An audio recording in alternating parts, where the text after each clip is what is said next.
ginako ni na timanan. Ni dahon akong kamuti kung gipatubo.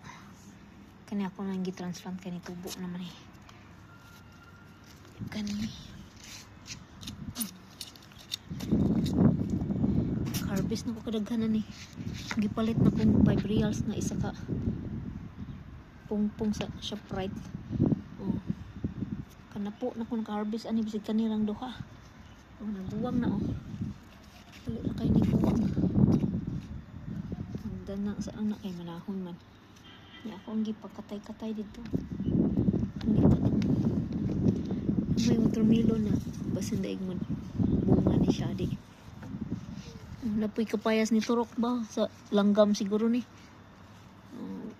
Lang mo bunga ni di maayo. Di magtag summer.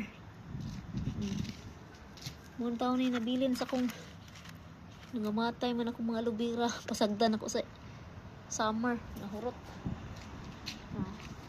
Ito na lang gitang transfer di rin gagmay. Madaghan naman dali kayo ng madaghan.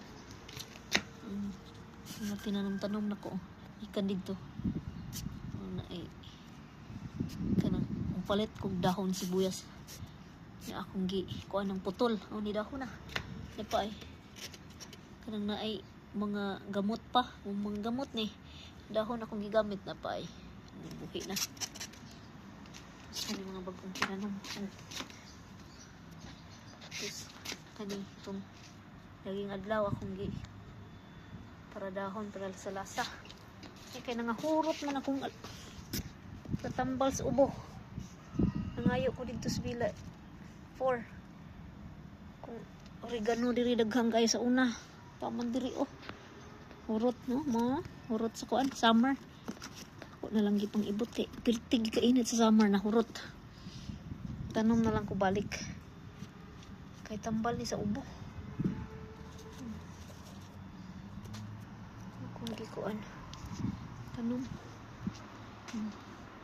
Diri mi magtambay-tambay. Last time diri mi nagsubas-subak karon wala na. Among at bang garden sila. Siya mais. Siya mais mo. Mga baya yung mais.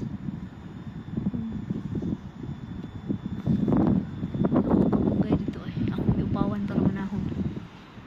Mga kamunggay dito sa silingan. Oras to. Garden akong balik. Pagperting inita ako raman siyang kabiran ani nya kalong kay hapon man balik sa kadiha na imo na sad kabiran para mainitan sa sayo sa buntag. Tapos mga alauna, alas 12 kabiran kay perti man kainit gyapon. Kani ay wa na kabiran mga kainit.